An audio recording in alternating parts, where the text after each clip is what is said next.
Listo. Entonces, están viendo la pantalla normal, ¿cierto?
Bueno, vamos a iniciar por la creación de Adán. Yo les había dicho que Adán, de acuerdo al estudio profundo y de acuerdo a la Kabbalah, tuvo dos esposas. Una es Lamed Yud, bueno, el día de hoy lo podemos pronunciar, Lilith, y su otra esposa fue Java o Eva. Se dice, de acuerdo a la Kabbalah, que Lilith fue la primera esposa, Java fue la segunda esposa, y por eso cuando leemos la Torá, en un inicio dice que Adán estaba con su esposa, no se menciona como tal el nombre de Java, dice estaba con su esposa, y posteriormente luego se aclara que lo ponen en un sueño profundo y del costado le crían a su esposa, y en ese momento él dice, ahora sí, esto es carne, carne y hueso de mi hueso. Y ese ahora sí quiere decir que antes hubo alguien que realmente no era parte de él. Por eso dice que no se halló ayuda idónea como tal. Bueno, posteriormente tenemos a Jacob. Jacob tuvo dos esposas. Su primera esposa fue Lea y su segunda esposa fue Rachel. Recuerde que hubo un cambio porque realmente su primera esposa debió haber sido Rachel porque él trabajó por Rachel, pero le colocaron a Lea. Y resulta que Adán, o mejor dicho, Jacob tiene una chispa de Adán, es decir, es del lado de Adán, es decir, es una encarnación de Adán, y Lea es una encarnación de o de Lamed Yud. Por otro lado, Rachel es la encarnación de Java. Ya cada una tuvo parte en un proceso de rectificación particular que pues para no extendernos, no lo voy a tocar, pero cada una rectificó un lado del pecado original. Voy a leerles un texto del Arizal donde dice, ¿por qué Rebeca aceptó la maldición de Jacob? Recuerde que Isaac fue el esposo de Rebeca y resulta que tuvieron a este hijo Jacob, y cuando van a hacer, va a hacerse pasar por Esab para recibir la bendición, su madre le dijo, sobre mí caiga tu maldición, hijo mío. Sobre mí caiga tu maldición, hijo mío. Y dice que Rebeca precisamente también tenía una chispa de Eva, y resulta que Adán fue maldecido a causa de Eva. Es decir, Eva estaba en el jardín del Edén, yo sé que usted conoce la historia. Eva es la que recibe el fruto, comete el pecado, pero luego viene y busca a su esposo y también le ofrece de ese fruto, y Adán también en ese momento transgrede el mandato del Creador. Es decir, que Adán recibió una maldición por culpa de su esposa, Y le estoy diciendo en este momento que Rebeca, la esposa de Isaac, ella era una chispa de Eva, es decir, la que hizo caer a Adán. Y también le estoy diciendo que Jacob era una chispa también de Adán. Y debido a que Adán fue maldecido a causa de Eva, es decir, Jacob había sido maldecido a causa de Rebeca, y en estos momentos la maldición estaba recayendo sobre Rebeca, es decir, ella estaba reparando parte de ese pecado, de esa maldición que había caído sobre su esposo por su culpa. Y en este momento, digamos que ella está cargando sobre ella con esa maldición porque realmente en un principio no le correspondía a Adán. Es decir, ella está revistiendo los papeles. Ahora,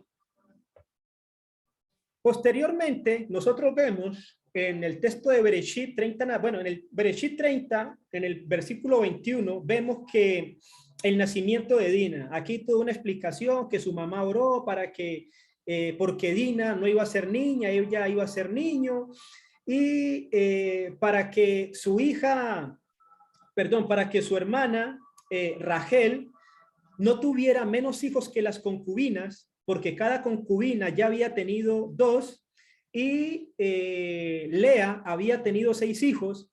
Prácticamente si Dina hubiera sido niño, Rachel había tenido solamente un hijo. Por eso después de este pasú dice, entonces Elohim consideró a Rachel, la escuchó y abrió su matriz, y aclara, y quedó embarazada y dio a luz un hijo. Y esa parte es importante porque la oración que tuvo Lea, con esa intención que ella le colocó, con esa cabaná, tuvo la fuerza y el poder para modificar la estructura del ADN del feto que se encontraba en su cuerpo. Y en ese momento le puso Dina porque precisamente Dina viene de Din, que es un juicio, pero es un juicio riguroso, y Lea, precisamente ella se juzgó con rigor. Ella se juzgó con rigor y ese juicio que ella hizo la llevó a la compasión o a tener compasión de su hermana para que no fuera menospreciada dentro de las matriarcas de Israel. Ahora, cuando nosotros miramos más adelante lo que es Bereshit 34, miramos todo lo que es la historia de Dina, cuando ella sale, esta situación de la violación. Entonces se dice que, bueno, Jacob vino, regresaba de la Tierra Santa después de 2 años, de 20 años de vivir con Labán, y resulta que allí tuvo 11 hijos y luego tuvo a Dina. Recuerde que hay un niño que nace en un trayecto, en un camino, y es cuando su esposa Lea muere, y este niño se conoce como Benjamín. La mamá le da un nombre, pero su papá se lo cambia, y por eso hasta aquí le estoy mencionando que solamente había tenido 11 hijos. Y obviamente una hija, que es de la que estamos hablando, Dina, dice que en Bereshit 34 dice que un día ella salió a convivir con las vecinas, pero ese tema salir quiere decir que ella salió a buscar algo, o sea, ella salió a buscar a alguien, ella salió con una intención. Y esa intención que ella tuvo de buscar a alguien provocó que Shechem ben Hamor, Shechem, el hijo de Hamor, el príncipe de la ciudad de Shechem, la secuestrara y la violara debido a su baja moral. Y esta salida es muy criticada por los sabios de la Torá, que incluso ellos llegan a utilizar 3 términos para referirse al apego que Shechem tuvo por Dina. Ahora, realmente no es que Shechem se apegó a Dina, sino que cuando usted mira la Torá en hebreo, dice la palabra nefesh. No dice que Shechem se apegó a Dina, sino que su nefesh se apegó a Dina. Y sabemos que nefesh es la parte más baja del alma. Y los sabios dicen que Shechem la deseó, que la amó y se apegó a ella. Y las iniciales de estas tres palabras en hebreo dan la palabra Ejad.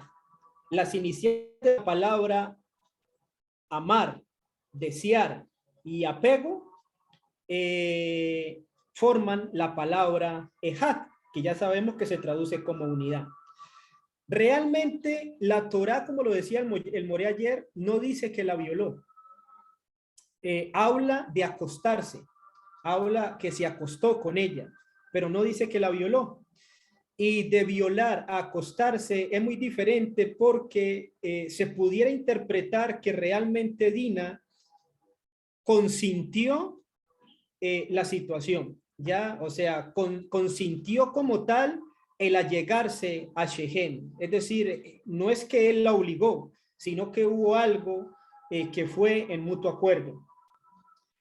Cuando continúa el relato, la Torá dice que mientras que Shechem tenía a Dina cautiva en su palacio, él fue a negociar con la familia para casarse con ella. Dice que Shimón y Leví, los hermanos de Dina, ellos decidieron vengarse de todos ellos. Y ellos lo que hicieron fue tenderle una trampa. Ellos dicen que, bueno, lo que pasa es que, mire, si ustedes se circuncidan, ustedes van a poder tener a mi hermana, nosotros vamos a tomar sus esposas, ustedes van a tomar nosotros vamos a tomar sus mujeres como esposas, ustedes van a tomar nuestras mujeres como esposas suyas, y vamos a ser un solo pueblo. Vamos a ser un solo pueblo. Y Shechem, sin dudarlo, él llega a su pueblo, habla con toda la gente, dice que lo circuncidan a todos, los varones, y al tercer día, cuando estaban mayormente adoloridos, Shimón y Leví llegan a este lugar y hacen una masacre, los matan a todos. Y posteriormente matan también a Shechem y a su padre Hamor. Ahora, la Kabbalah explica que aquí murieron 24,000 hombres. ¿De dónde se sacan 24,000 hombres? Cuando nosotros miramos el pasuk,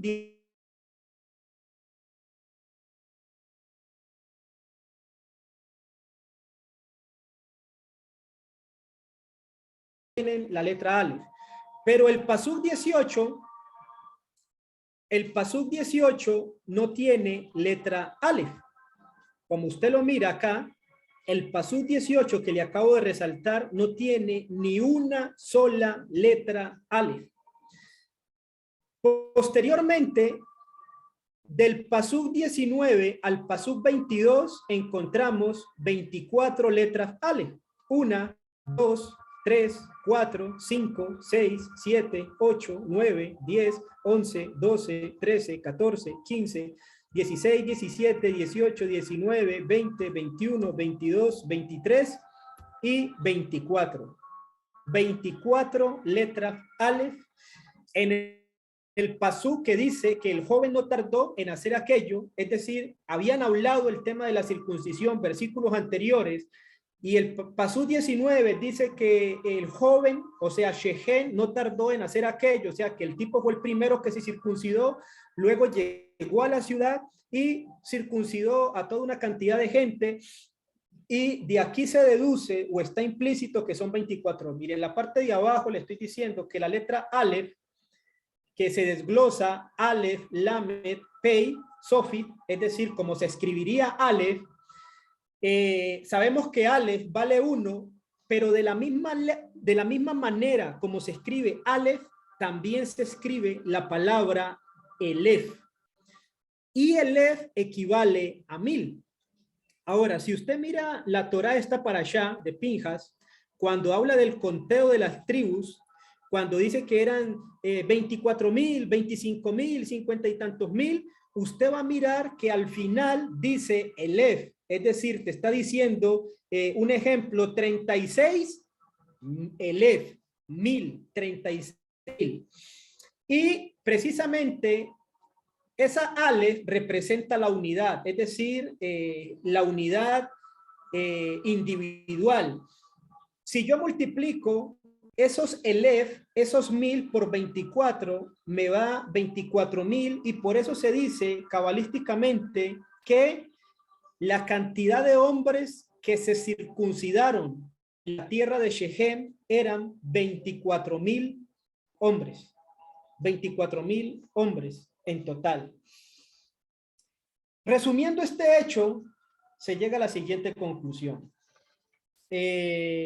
Obviamente, Shechem cometió el error de violar a Dina.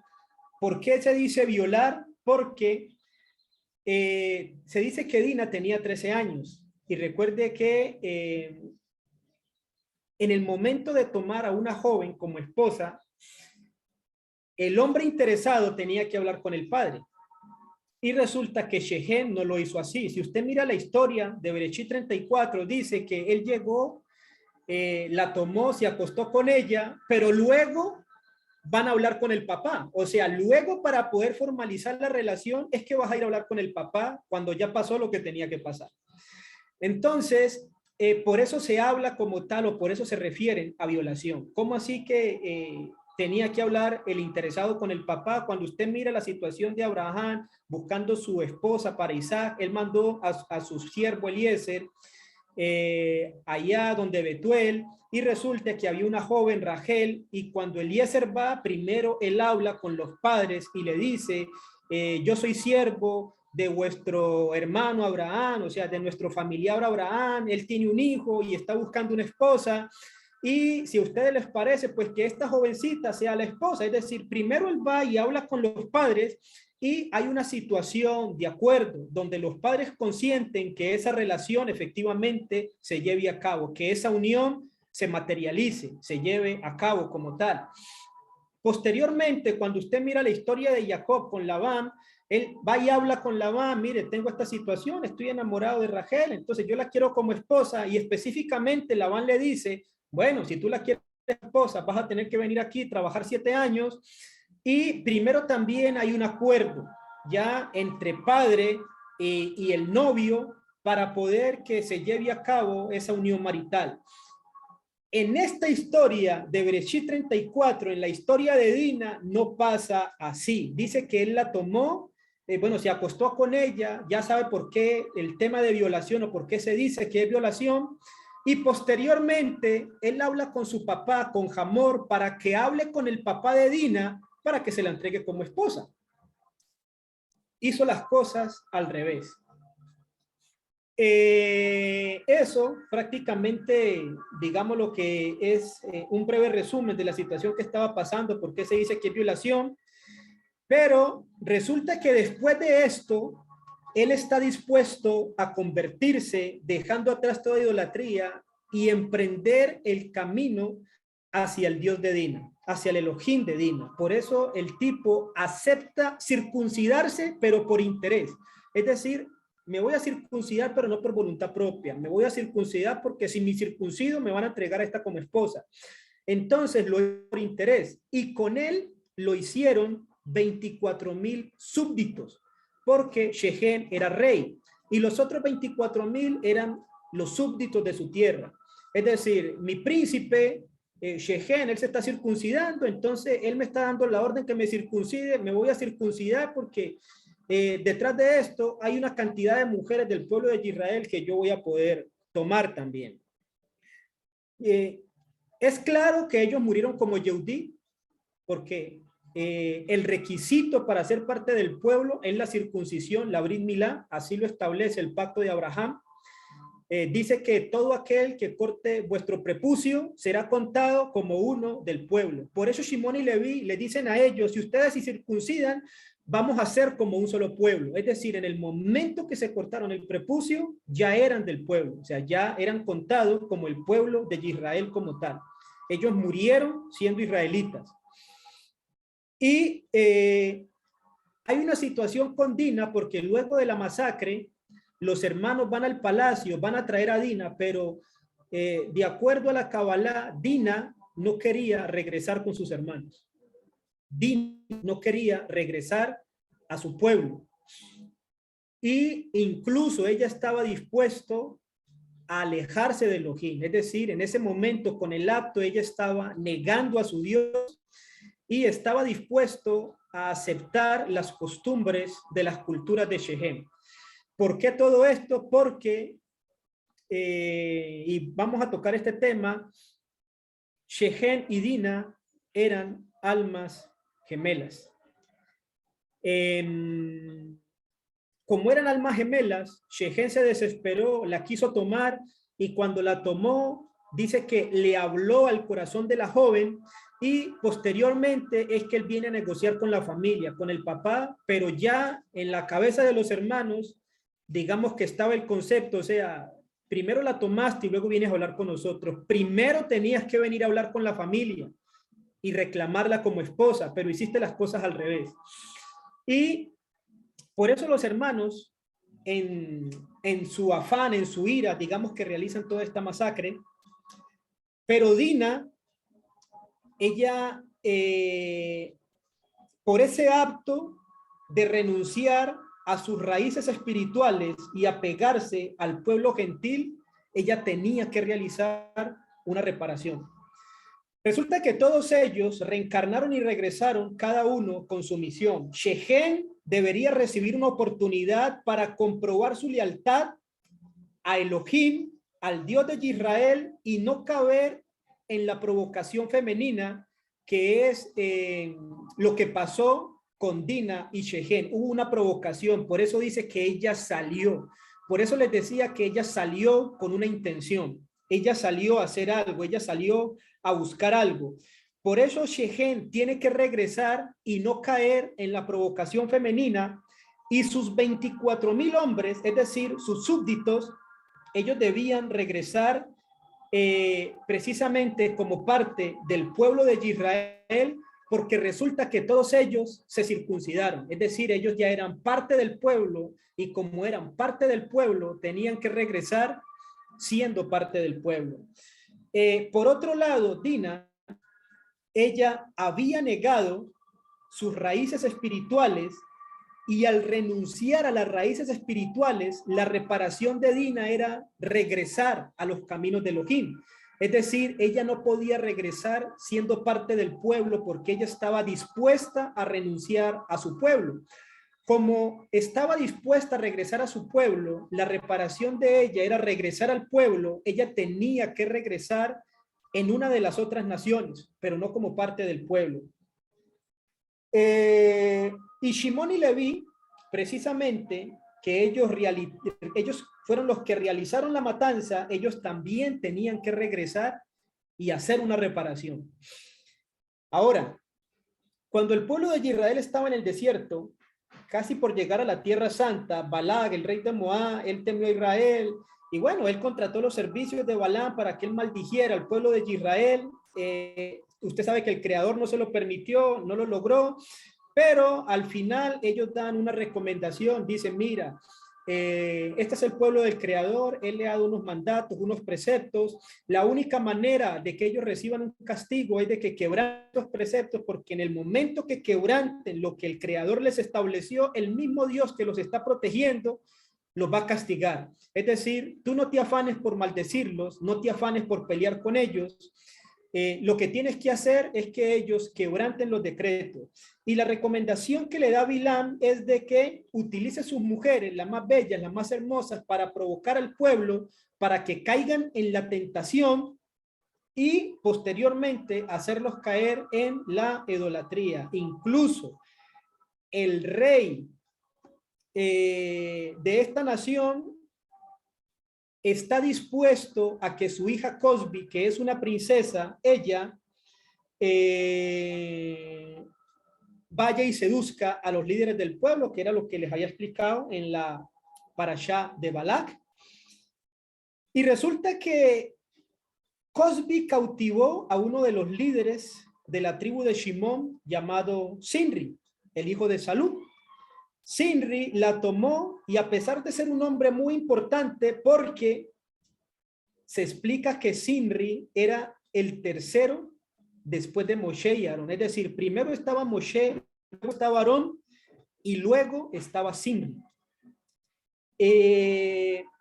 dice que él no aguantó la tentación y con total descaro, él la llevó ante Moshe, expresando su amor en público y todo por esta midianita, y luego la llevó a su tienda, provocando la gran profanación del nombre de Hashem. Y bueno, aquí sucede toda esta situación. Y lo que se muestra en esta parashá es de que toda esta tribu de Shimón, o sea, de esta tribu de Shimón, hubieron una cantidad de gente que se dejó llevar por las mujeres y incluso su líder, Shinri, Ben Shalú, Shinri, el hijo de Salú, él también cayó en esta tentación y se metió con una princesa de Miriam. Resulta que para calmar la ira de Hashem, ya usted sabe que viene entonces Pinjas, y Pinjas toma una lanza y bueno, hace, digamos, como este tipo de reparación. Pero recuerde que en esta plaga murieron 24,000 hombres de la tribu de Shimón y mediante este hecho regresaron a reparar. Recuerde entonces, un pequeño resumen hasta aquí. Shimón y Levi, ellos mataron a Shechem con 24,000 hombres, precisamente en la tierra de Shechem. Ahora, Shechem, él tomó a Dina y tenía 24,000, o sea, tomó a Dina como su esposa y tenía 24,000 jóvenes, que 24,000 hombres en esta tierra que se circuncidaron. Y Sinri, él toma a Cosbi y recuerde que acá en la plaga también murieron 24,000 hombres.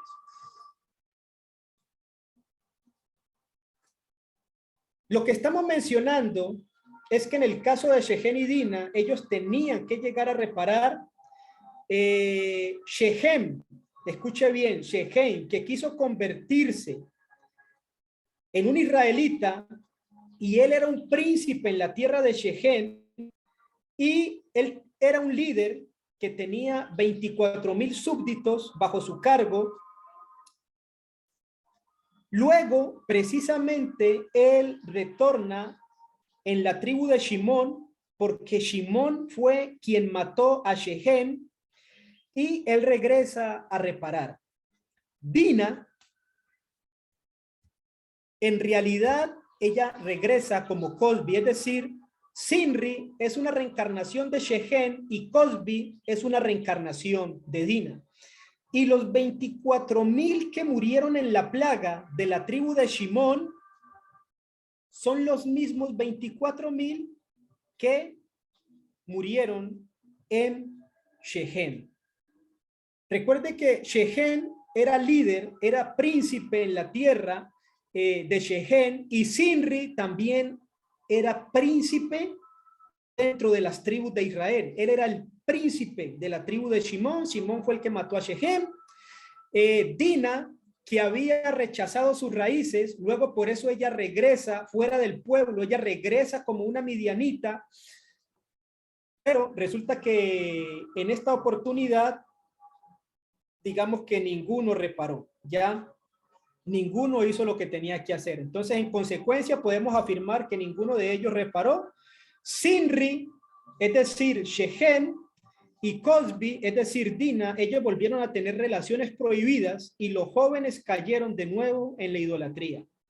Ahora viene un descendiente de Leví, Pinjas, y atraviesa con su lanza a Sinri en Shechem. Esta vez ya no lo mató uno de Shimón, sino que lo mató uno del otro lado, o sea, Leví, que también perpetraron la masacre en Shechem.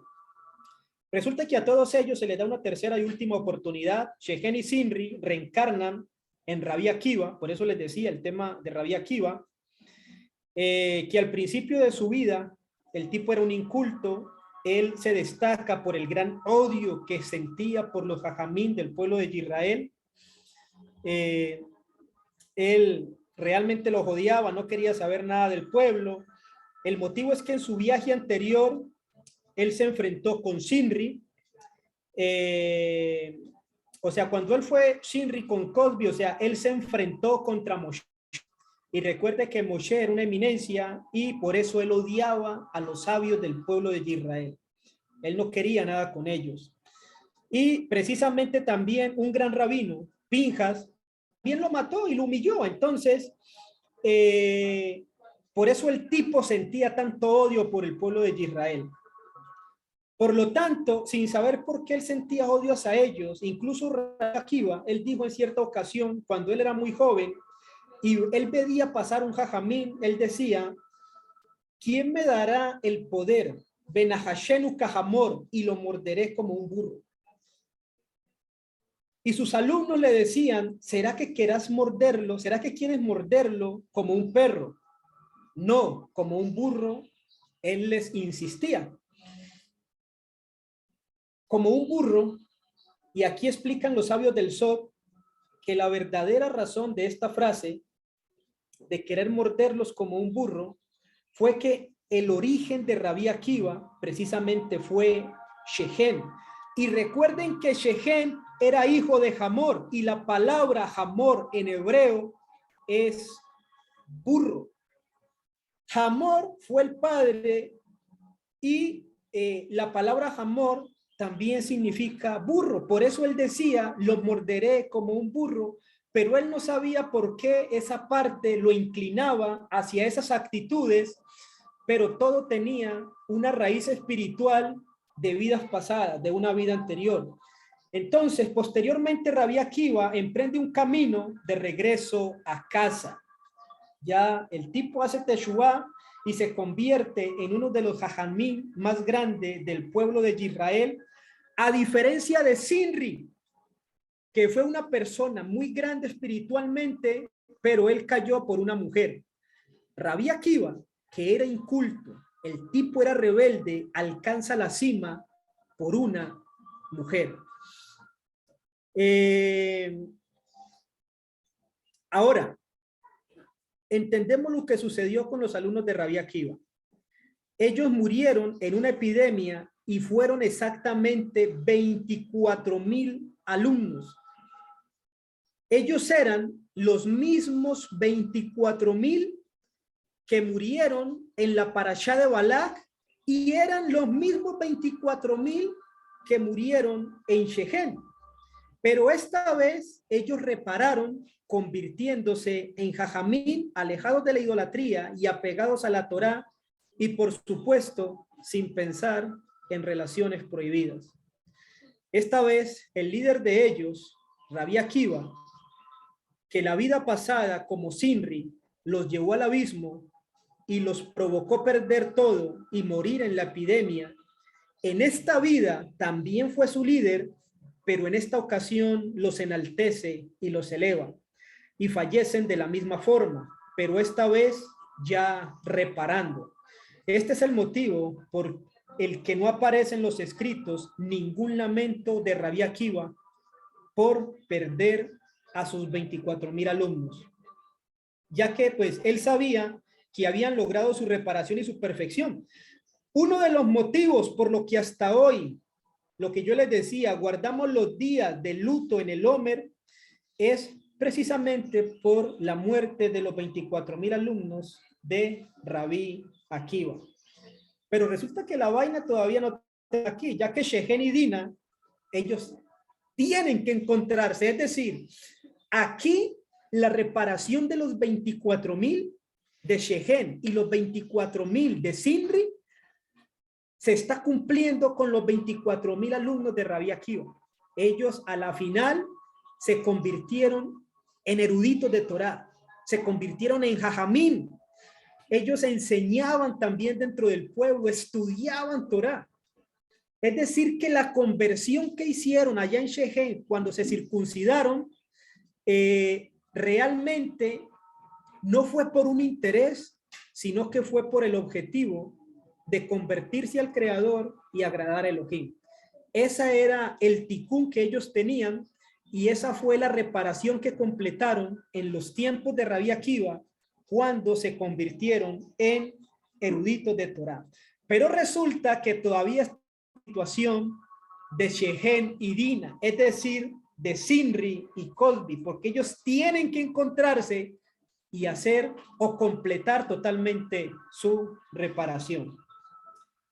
Ahora, dice la Gemara que Rabí Akiva solía tener algunas discusiones con Rufus. Rufus era un gobernador de los romanos en la zona donde residía Rabí Akiva, y cada vez que tenía un encuentro con Rabí Akiva, este gobernador quedaba como un ignorante. Es decir, Rabí Akiva tenía un nivel de sabiduría tan alto que en el momento que le respondía, el tipo quedaba avergonzado del público. Y siempre este tipo Rufus, el tipo llegaba enojado a su casa, y su esposa Rufina, que era la reencarnación de Cosby y Dina. Yo paso la otra ayuda. Bueno, aquí tenemos Shechem, que en realidad era Sinri, luego reencarna en Rabí Akiva con sus 24,000 alumnos, que ya le expliqué que ellos completaron su reparación, pero resulta que Rufus, él tenía una esposa, y realmente esa esposa era Cosby, es decir, al mismo tiempo era Dina. Era la reencarnación. Rufina era la reencarnación de Cosby, que había sido la reencarnación de Dina. ¿Ya? Y resulta que ella decidió ayudarle a su esposo, es decir, a Rufus, para que humillara a Rabí Akiva, para que se vengara, para que se cobrara de él. Y ella le explica que tienen que seducirlo para traerlo al pecado, y una vez logrado ese objetivo, denunciarlo ante las autoridades rabínicas para que lo excomulguen. Resulta que Rufus acepta a fin de vencer a Rabí Akiva, y cuando su esposa viene donde Rabí Akiva, él la mira, y el tipo hace tres cosas. Él llora, escupe y ríe. Llora, escupe y ríe. Ella lo mira, se asombra por el gesto, porque ella sabe que el tipo no está loco. Es decir, ella sabe, Rufina sabe, pero este tipo ha demostrado una sabiduría muy grande delante de mi esposo, al punto de que ha quedado humillado en público. Lo que este tipo está haciendo no es una locura, o sea, algo hay aquí de sabiduría, y yo quiero entender, yo quiero que me lo explique. Entonces ella le pregunta y le dice: explícame tu comportamiento, porque yo sé que tú no estás loco, yo sé que tú eres un gran sabio. Y Rabí Akiva le dice: dos cosas te voy a explicar, pero una no. Lloré por la belleza tan grande que tienes, que terminará siendo la comida de los gusanos en tu tumba. Es decir, él le explica cómo la belleza y la ilusión es pasajera, tentadora y peligrosa. Y el día de mañana, cuando el cuerpo se convierte en comida de gusanos, el alma subirá a rendir cuentas por los pecados. Y al escupir, te quise insinuar que una gota de semen, simbolizada por la saliva, es decir, tener relaciones prohibidas contigo, no vale la pena. Por eso, perder el mundo venidero.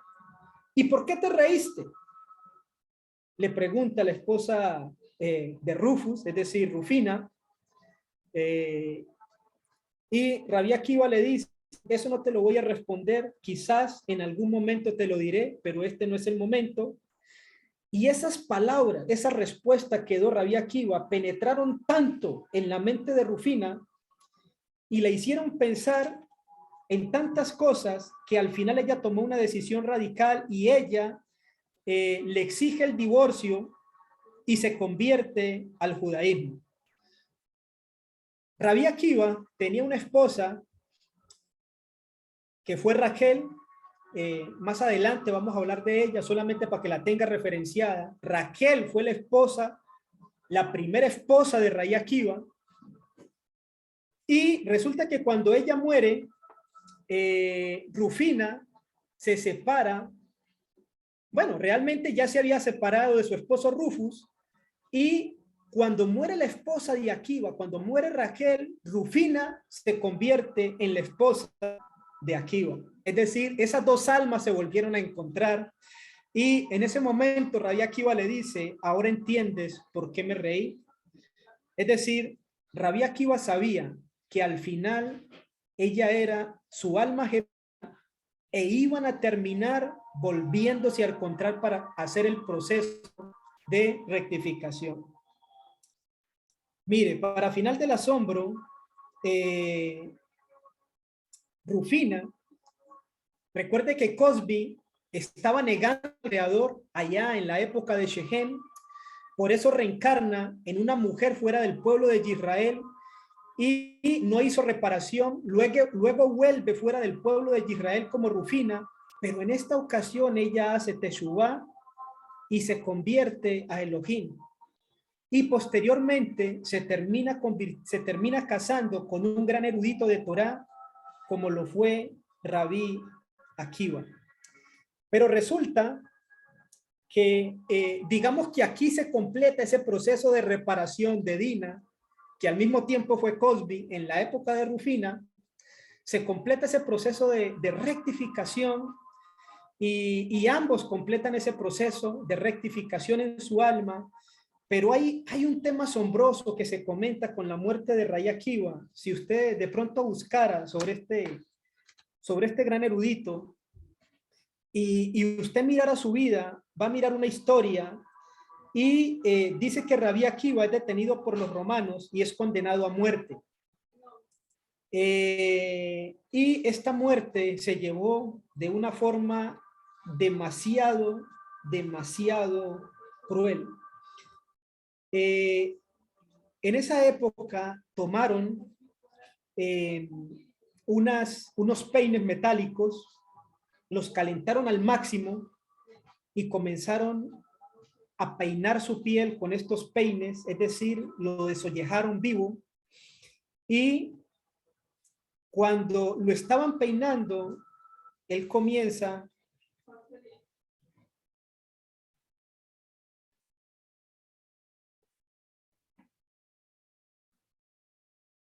¿Me están escuchando ahí?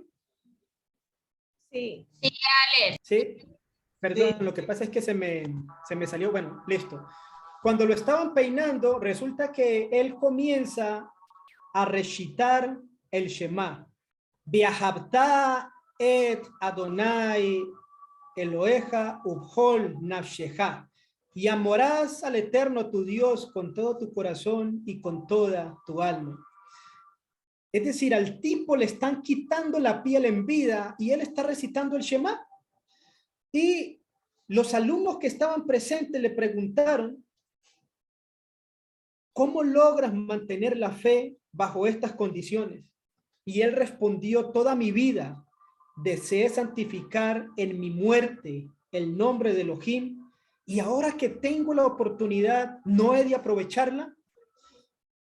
Y explican los sabios del Sod que el motivo por el que el alma del Rabí Akiva deseaba morir santificando el nombre de Elohim era reparar la gran profanación del nombre de Elohim que él había hecho en su vida pasada cuando había sido Sinri, ya que la profanación se repara con la santificación.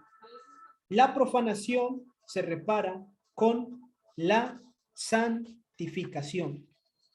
Y culmina la Gemara en Berajot 61b, relatando que Rabí Akiva pronunció una vez más el Shema, y cuando pronunció la palabra Ehad, falleció. En ese momento escucharon los sabios una voz divina que decía, bienaventurado tú, Rabí Akiva, que salió tu alma pronunciando la palabra Ehad. Y la pregunta que surge, ¿acaso es tan importante morir diciendo Ehad? Recuerde lo que le dije allá en Shechem, que cuando él la amó, la deseó, se apegó, las iniciales de esas tres palabras forman la palabra Ehad. ¿Es tan importante morir diciendo Ehad? O sea, ¿qué tiene la palabra Ehad? Aquí realmente Shechem había iniciado un proceso en Ejat y Rabí Akiva estaba cerrando ese ciclo con la misma palabra Ejat. Y para cerrar esta historia de lo que tiene que ver, lo que le estoy contando con esta situación de Shehe, Simri y todo eso, quiero relatarles lo que también dice el Midrash.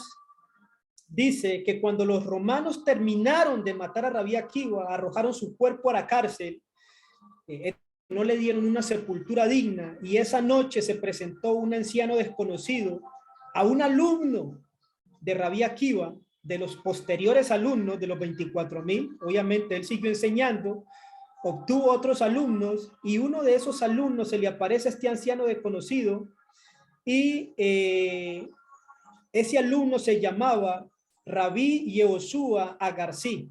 Después de saludarlo, Rabí Yehoshua le pregunta, ¿quién era? Y él le contestó, soy un Cohen.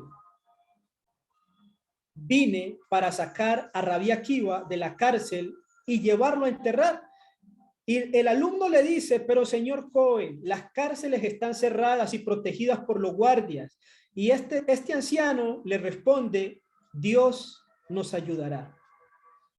Al llegar a la cárcel, misteriosamente las puertas estaban abiertas y todos los guardias estaban descuidados.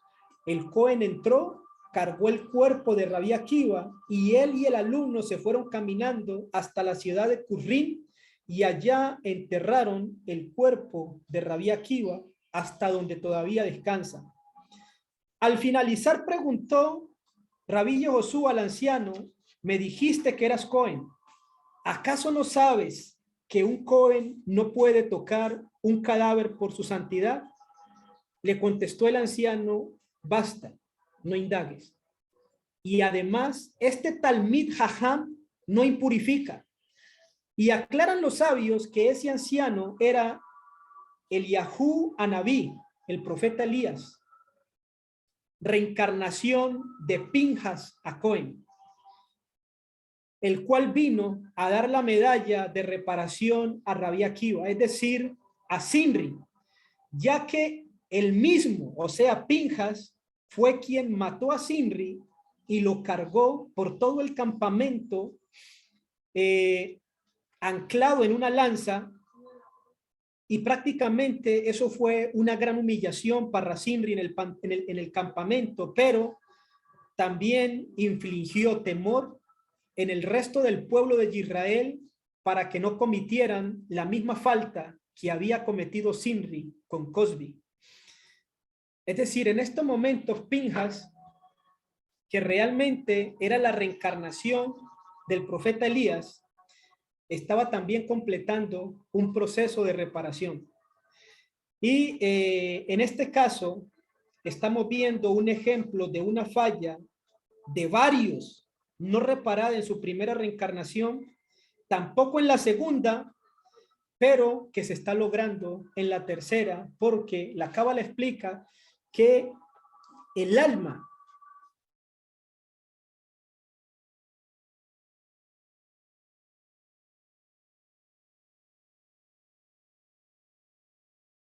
sobre los hijos hasta la tercera o cuarta generación. Es decir, esa tercera o cuarta generación se explica, tienes tres posibilidades para reparar.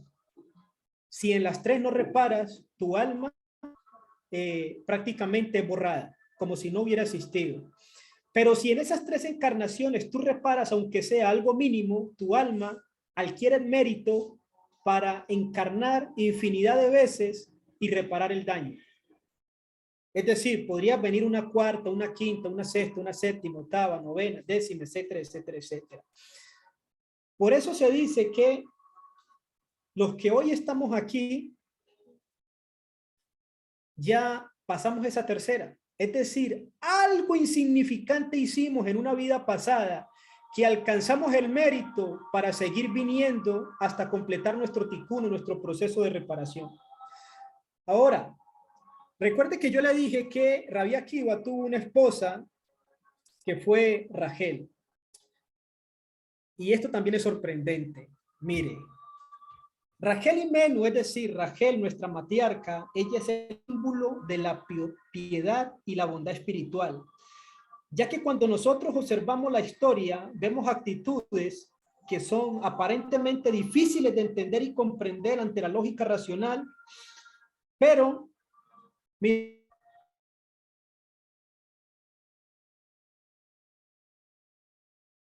Se fue la voz. ¿aló? ¿Me escuchan? Sí, ahora sí, Moshe. Bueno, listo. Mire, resulta que cuando Rachel, la hija de Labán, está la historia de Rachel y Lea, realmente Lea iba a ser entregada como la esposa de su hermano Esab. Ella iba a ser esposa de su hermano Esab, pero resulta que ella, Rachel dice, la única manera de ayudarle es de que este tipo la tome como su esposa. Y Jacob y Lea tenían un código, tenían, digamos, una frase para referirse, y resulta que ella le da ese código a su hermana Lea, y es la razón por la que Lea termina siendo la esposa de Jacob. O sea, es la razón como Jacob realmente se confunde y dice, el tipo está convencido de que es Rachel por los códigos que ellos manejaban, pero resulta que no era Rachel, era Lea. Pero Rachel lo hace con el único sentido de ayudar a su hermana. Es decir, ella le entrega los códigos, las señales secretas que habían establecido con Jacob, y ella también lo que hace es tomar los ídolos de su padre. Recuerde que cuando ellos se están huyendo, toma los ídolos de su padre, pero ella no lo hace por ladrona, ella lo hace porque ella en su corazón resguarda que su padre Labán, que ya sabemos que era un gran hechicero, pues él termina dejando la brujería y termina dejando la idolatría. Es decir, ella se preocupaba en gran manera por la espiritualidad del prójimo. Ella siempre quería que su prójimo alcanzara un nivel espiritual mayor. Por eso quiso que su hermana se casara con un erudito de Torá, y por eso también arrebató los ídolos a su padre para que él encontrara el camino hacia el Creador.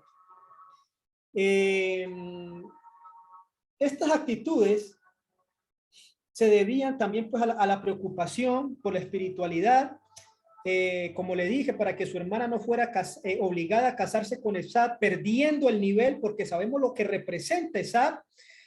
Y resulta que esa palabra de esos códigos en hebreo se refiere como simanim, pero simanim también da la misma gematría, o si organizamos la palabra, nos da la raíz de la palabra lemelech, lemanech, y esa palabra lemanech significa por tu bien, para indicar que Rachel no lo hizo, o sea, no le cedió el lugar a su hermana por miedo a Labán, sino por el bienestar espiritual de su hermana Lea.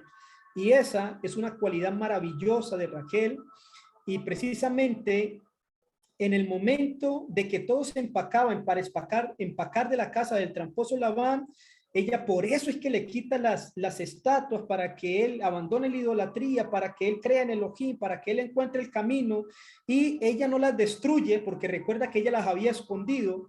Ella no las destruye por temor, porque sabía la capacidad de su padre, y si su padre se hubiera enojado, pues la historia hubiera sido muy diferente.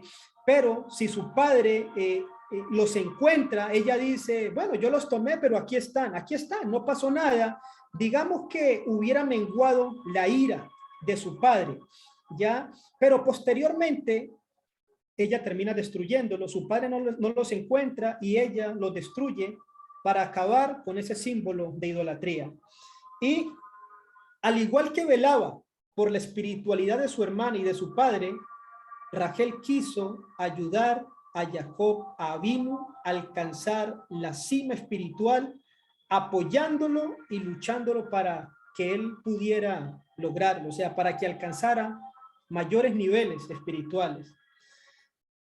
Las buenas intenciones de Rachel de nuestra matriarca no se concretaron, que ella falleció muy joven. De acuerdo a los cálculos de nuestros sabios, ella falleció a la edad de 36 años y Jacob tuvo que continuar criando a las 12 tribus, pero con el dolor permanente de la mujer que él amaba, es decir, de Rachel. Labán, por su parte, él siguió siendo el mismo tramposo y estafador de siempre y, por supuesto, él no quiso pagarle su salario a Jacob. Recuerde que lo engañó de tal manera, de una, de otra. Siempre buscaba la manera para pagarle menos, para no pagarle lo que respondía. Es decir, podemos decir que Jacob salió de esa tierra y Labán le terminó debiendo dinero. Terminó en deuda con Jacob. ¿Ya? Resulta que el Rachel llega al mundo venidero y aún así ella veló siempre por el bienestar de sus hijos, es decir, por el pueblo de Israel.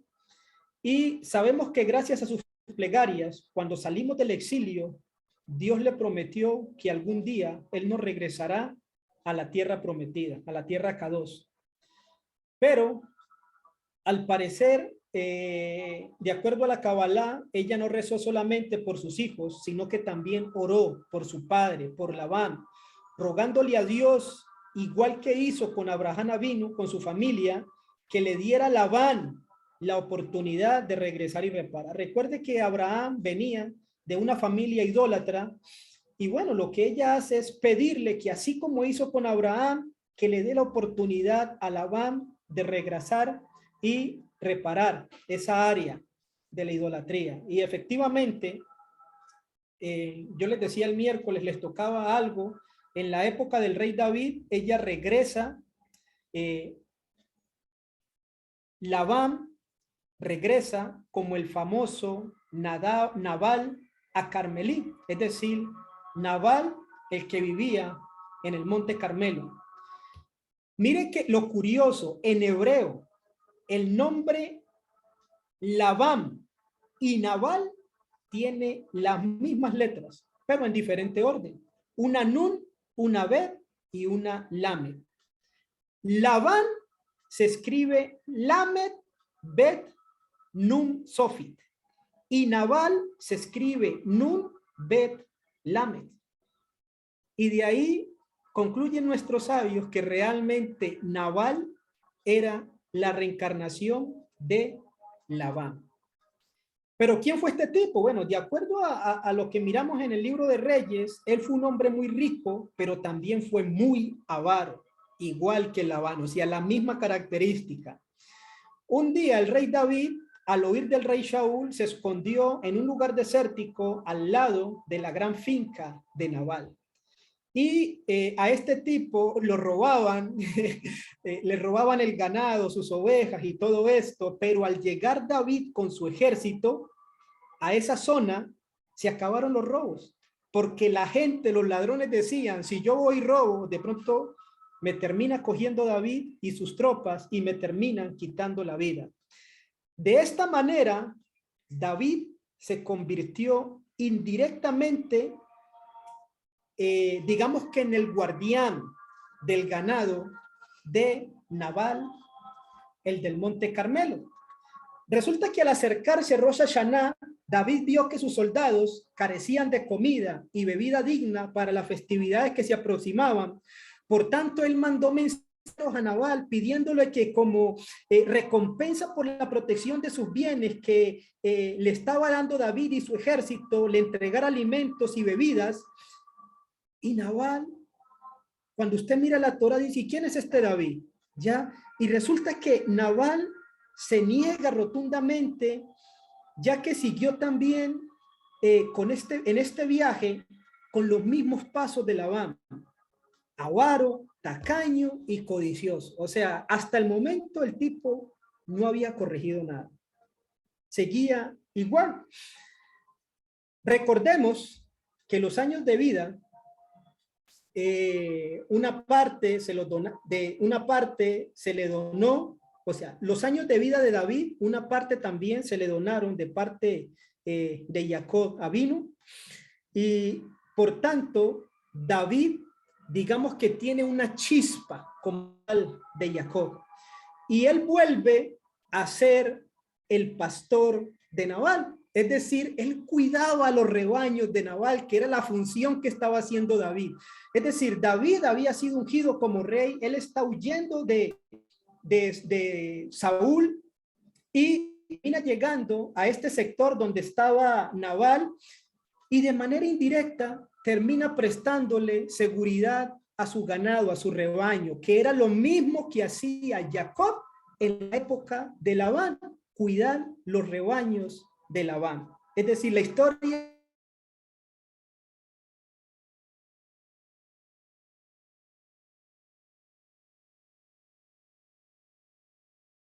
el pago. Dame animales y dame bebidas para la festividad que se aproxima, que es Rosh Hashanah. Dame animales y bebidas porque se aproxima la festividad de Rosh Hashanah. Yo y mi ejército te estamos prestando una seguridad, entonces danos esto. Es decir, le está exigiendo lo que no le había pagado en una vida pasada. Y resulta que cuando se niega, Rachel desde el cielo suplica a Adonai que le da una oportunidad más, solo que esta vez su petición incluye algo más. En esta ocasión, su petición es, déjame volver como su hija. O sea, yo fui su hija cuando él fue Labán, déjame regresar nuevamente como su hija, porque si yo no estoy, o sea, este tipo va a seguir igual. Si yo no le colaboro, no va a poder, no va a alcanzar el mérito.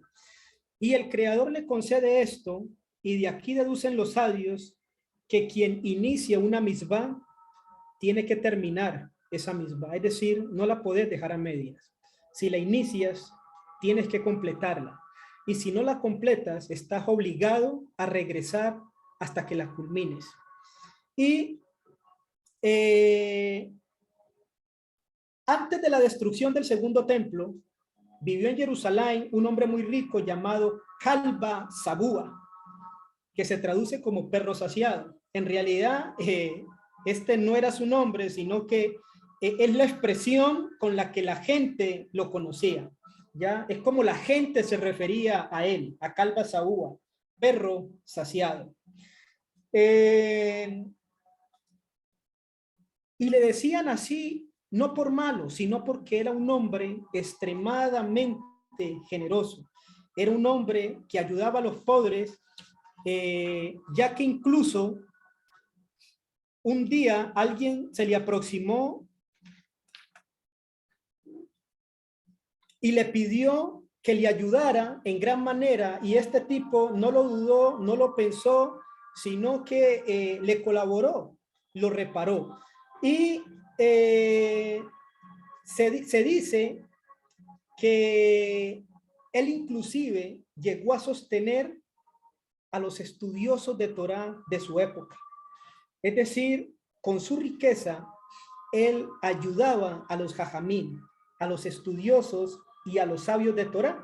Y este tipo tuvo una única hija que fue Rachel. Resulta que Rachel, ella se enamoró de un tipo que se llamó Rabbi Akiva, sí. Pero este tipo odiaba a los jajamín, no estudiaba Torá, el tipo tenía muy malas cualidades, y resulta que Rachel lo vio, se enamoró de él y dijo, yo quiero ser la esposa de Rabbi Akiva. Yo quiero ser la esposa de Rabbi Akiva, yo me tengo que casar con él. O sea, ella miraba cualidades en Rabbi Akiva que nadie más miraba, y resulta que este tipo, el padre de Rachel, Calba Shabúa, no acepta que se case con él, con Rabbi Akiva, pero aún así Rachel dice, yo me tengo que casar con él porque es mi alma gemela, y Rachel se casa en contra de su padre y su padre la deshereda. Rabbi Akiva se casa con esta mujer y esta mujer prácticamente cambia la vida de Rabbi Akiva. la cambia de tal manera que el tipo se vuelve un estudioso de Torá y un día tiene que salir de su casa a estudiar Torá por una cantidad de años que en inicio eran 12, lejos de su esposa. Y su esposa se queda esperándolo, orando por él, y resulta que 12 años no son suficientes, y luego tiene que quedarse 12 años más estudiando los secretos, el Sot de la Torá. Y Raquel dice, no importa, con tal de que él aprenda Torá, yo me siento, esa es mi recompensa, que mi esposo estudie Torá. El tipo dura 24 años lejos de casa y cuando regresa con 24,000 estudiantes, 24,000 alumnos. La gente sale a recibirlo y todo esto, y entre ellos sale el papá de Rachel, Calva, y Rabí Akiva le dice, su padre ya no lo reconocía, su suegro no lo reconocía, y él le pide que anule el decreto contra su hija, y le dice, si tú supieras que tu hija se va a casar con un gran hombre de Torá, con un jajamín de Torá, con un sabio de Torá, ¿lo hubieras desheredado? Y él le dice, si yo supiera que el esposo de mi hija es capaz de escribir un verso de la Torá, no la hubiera desheredado. Y Rabí Akiva le dice, pues yo soy el esposo de tu hija. Y el tipo se sorprende y en ese momento le da la mitad de su riqueza a Rabí Akiva.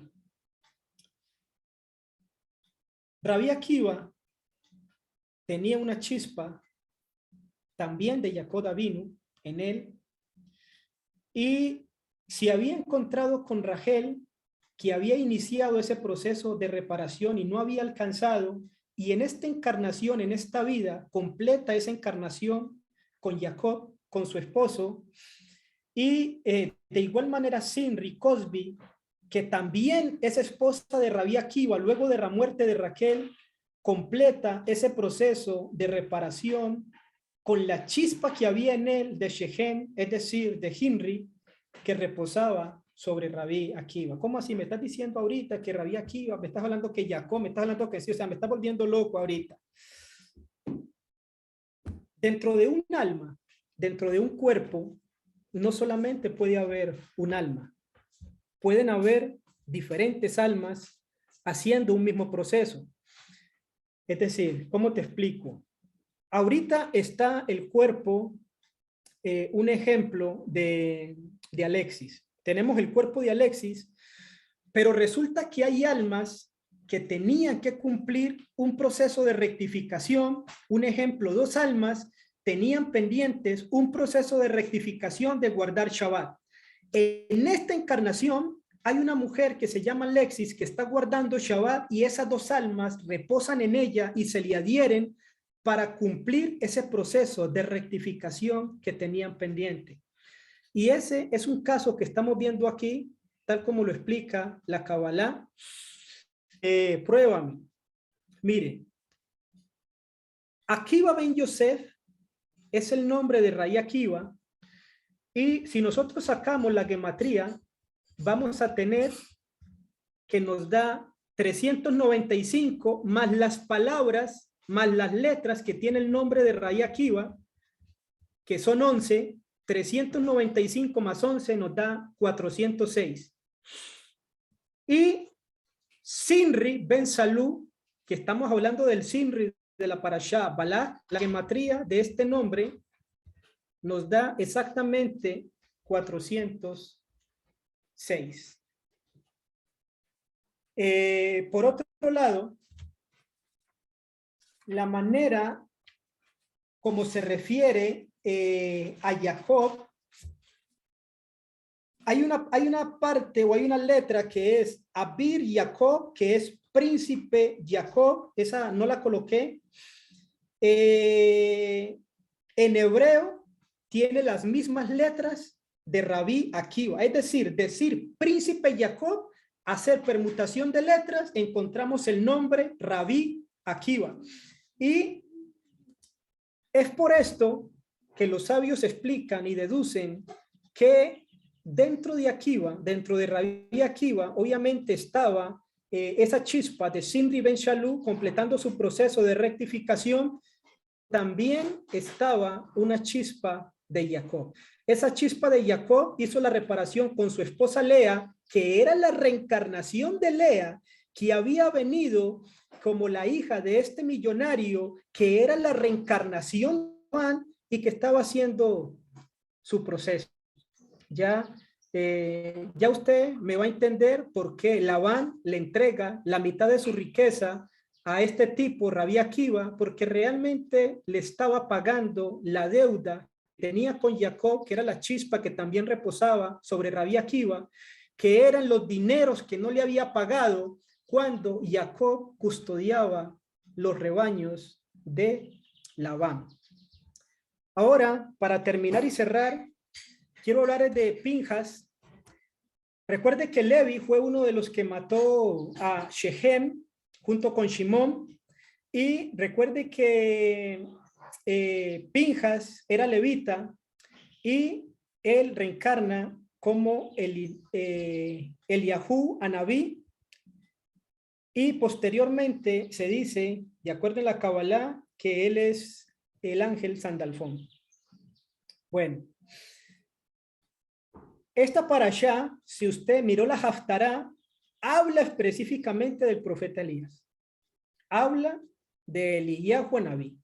¿Qué tiene que ver la parashá con la Haftará? Si usted mira, no tiene nada en común a simple vista, pero en el Sod sí tiene mucho que ver, porque también habla de una mujer, Besabel, sí, Besabel. Bueno, lo que pasa es que es Isabel, ya, que tiene mucho que ver con el nombre Isabel, y ella está buscando la muerte de Pinjas. Sobre Isabel reposaba una chispa de Zimri. Pinjas la había matado en su vida anterior, y en esta vida esta mujer quería matar al profeta, ¿ya? No voy a profundizar mucho en este tema para no alargarlo, y tengo otras cositas que explicar. Yo les había dicho, esto es un recuento, el Cohen es del Gesed, del lado de la derecha, y por eso el proceso, él tiene proceso de santificación, y los leviín, que son los levitas, vienen de la izquierda, ellos tienen un proceso de purificación. Decir leviín, decir Elohim y decir Ateba es la naturaleza, es la misma gematría, es 86, es decir, lo mismo. Recuerde que la naturaleza es una fuerza de transformación. Por eso la naturaleza, digamos que vive modificándose, cambiando. Algo muere, pero algo también nace. Los árboles, de la misma manera, constantemente están en constante transformación. La savia que corre por ellos es porque ellos han tomado a través de sus raíces los minerales que están en la tierra, los han transformado, y posteriormente el árbol va mudando sus hojas constantemente y asimismo va renovando sus frutos. Es decir, la naturaleza es una fuerza que transforma. Ahora, en esta parashá miramos lo que hizo Pinjas, que es de Geburá. Había una plaga que era el rigor, y este rigor que había acabado con 24,000 almas viene de Geburá, porque el rigor está en Geburá, pero Pinjas, que era levita, también está en Geburá. Es decir, él tomó el rigor para aplacar el rigor.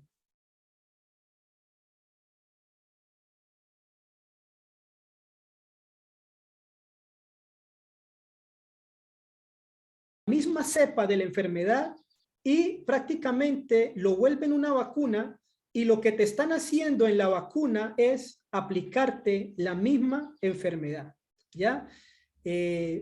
Digamos que la vacuna, la cepa que tomaron es el rigor, y la enfermedad es el rigor, es decir, el rigor dentro del rigor. Y allí es donde se encuentra, digamos de alguna manera, la medicina. Transmítemelo en otras palabras. Muchas veces nos enfrascamos en un problema y no encontramos una salida. Y resulta que muchas veces la solución a ese problema está dentro del mismo problema, solo que no lo vemos porque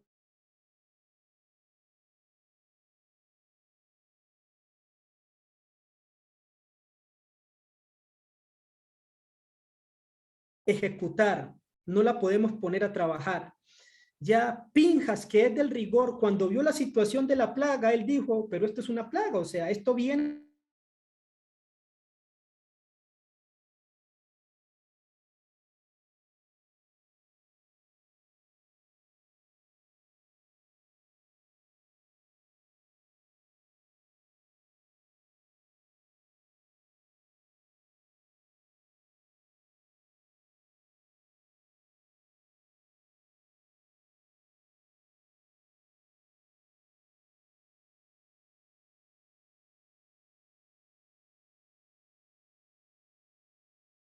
que nosotros tenemos en esta encarnación. Voy a pausarlo ahí y voy a continuar aquí, ya con esto termino, porque en esta parashá aparece la palabra Pinjas y en el Sefer Torah la Yud aparece más pequeña.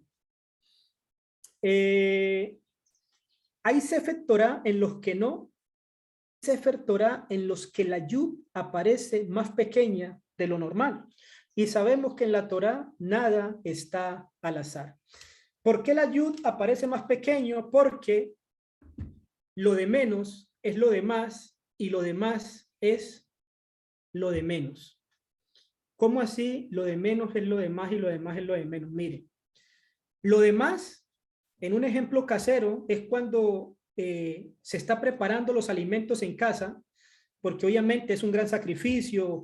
Si estoy haciendo un sancocho, toca que el plátano, que la yuca, que la papa, toca expresar el pollo, y si el pollo lo compré vivo, bueno, toca hacer todo un proceso para, toca matarlo, toca poner a calentar el agua, toca desplumarlo, luego toca expresarlo, toca sazonarlo y todo esto, y aparte de eso, pues alistar la olla y todo.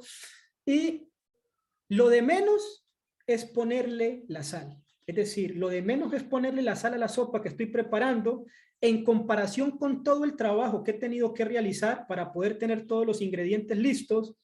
Pero si yo no le pongo la sal, ¿quién se va a querer tomar esa sopa?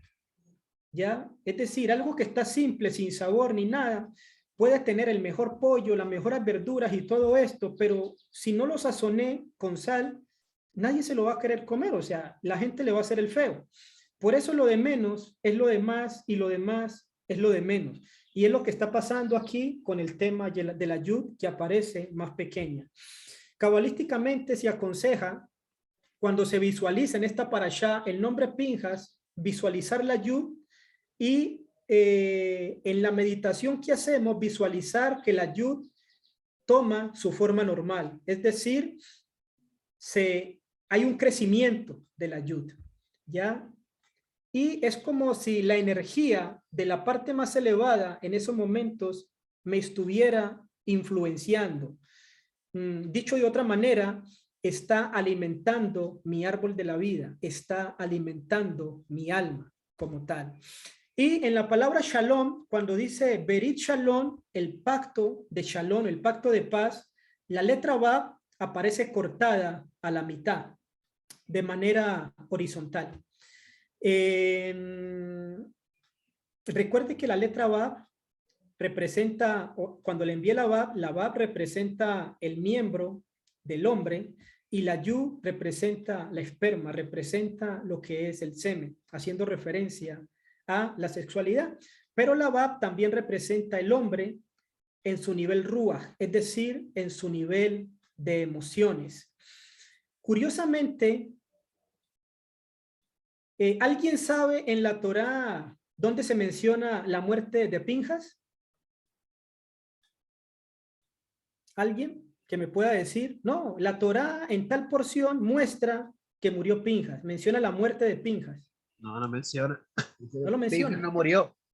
Exactamente. La Torá no menciona la muerte de Pinjas. ¿Cómo? Mire, cuando él dice el pacto de Shalom y le está dando el pacto del sacerdocio perpetuo, resulta que Pinjas, él oficiaba como tal dentro del sacerdote porque él era hijo de Eleazar, hijo del Cohen, o sea que él era como tal sacerdote, pero aquí el premio que se le está dando es el sacerdocio perpetuo, el sacerdocio eterno. A eso se refiere el pacto de Shalom. Un sacerdocio que nunca lo va a abandonar. Por eso dice luego que él ofició como Cohen, como sumo sacerdote. Y si usted mira posteriormente la historia de Pinjas y la compara con la historia de los Coanim, es decir, cuando usted mira que murió Moshe, la Torá hace referencia a la muerte de Moshe. Cuando mira que murió Miriam, hace referencia a la muerte de Miriam. Cuando dice que murió Abraham, Isaac, Jacob, hace referencia a la muerte de ellos. Incluso cuando dice que murió Aarón, hace referencia a la muerte de Aarón, incluso al duelo, al luto que le guardaron como Cohen. Pero en el caso de Pinjas no menciona muerte, y siendo él un Cohen, porque fue un Cohen muy elevado, siendo él un Coanín de la talla de Pinjas, que recibió un sacerdocio que no se le dio a ningún otro Coanín. O sea, ¿por qué la Torá no menciona la muerte de Pinjas?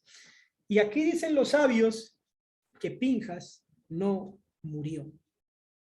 Que Pinjas no murió, que posteriormente pues él regresa como el profeta Eliyahu, como Elías, y posteriormente, de acuerdo a la Kabbalah, es el mismo ángel Sandalfón. Al tener un cuerpo físico, como el caso del profeta Elías, que fue levantado con un cuerpo físico, se dice que adquiere el mérito para poder interactuar indistintamente con el mundo físico y el mundo espiritual, o sea, en los dos lados a la vez. Se puede mover físicamente tanto en el plano físico como en el plano espiritual, que es lo mismo que pasó con el profeta Enoc. Por otro lado, hay una palabra que es magefá, que es plaga, pero en la Torá, déjenme yo abro para darle la referencia exacta. En el capítulo 26, verso 1, dice, Vallejí Aarón a Magefá. Dice, esto fue después de la plaga. Esto fue después de la plaga. La palabra Magefá tiene una Hei al inicio y una Hei al final. Curiosamente, después de la palabra Amagefá, en el Sefer Torah hay un espacio en blanco y el versículo no ha terminado. O sea, en medio del versículo dejaron un espacio después de la palabra Amagefá. Es normal que se deje un espacio cuando termina el pasuk, pero en este caso el pasuk no ha terminado y hay un espacio en medio del pasuk en la palabra Amagefá. Ahora, mire lo curioso. En el caso de Pinjas tenemos la Yud, que está más pequeña. En el caso de la Bab tenemos, bueno, en el caso de Amagefá tenemos una Hei al inicio. En el caso de Shalom tenemos la Bab y luego ponemos la última Hei de la palabra Amagefá y tenemos el nombre del creador. Tenemos el nombre de Elohim en esta parashá. Recuerde que el nombre de Elohim también está ligado al árbol de la vida, es decir, a nuestra alma. También a todo lo que tiene que ver los niveles del alma, viene muy ligado. Entonces, esta parashá se conoce como la parashá de la sanidad. Ya el Morel les explicaba, pero al decir a Magefá, esto fue después de la plaga, dicen los sabios que el Creador insinuó que posteriormente iba a venir otra plaga, que fue la que le tocó a Rabí Akiva con sus 24,000 estudiantes, es decir, un evento que se iba a repetir posteriormente. Y la razón por la que no se respetaban era porque ellos, todos los 24,000 habían cometido idolatría y adulterio con mujeres paganas, y por eso en esta vida la vergüenza que ellos sentían les llevaba a no respetar a su prójimo, es decir, a los otros 24,000 que habían cometido el mismo pecado, porque hacer el mismo pecado y la misma transgresión, lo que estaban viendo en el otro era la transgresión que ellos mismos habían cometido. Es decir, era un espejo mío y por eso lo rechazaban, por eso no se respetaban. Y se dice, en esta palabra magefá, el espacio que está en blanco es la distancia que hay entre yo, entre mi ser y la plaga, el mal. Por eso hay un espacio, porque es la distancia. Y esa distancia es la cobertura que Akadosh Baruj Hu tiene sobre mí. Es la protección que hay sobre mí. Es el magen que me está cobijando. Y es la explicación de por qué está esa distancia. Termino hasta aquí. Bueno, me alargué un poquito porque el Morén me dijo que hiciera el resumen nuevamente de el tema, pero pues realmente la intención era hacerlo más cortico. Pero bueno, ahorita sí, preguntas a lo último, aporte.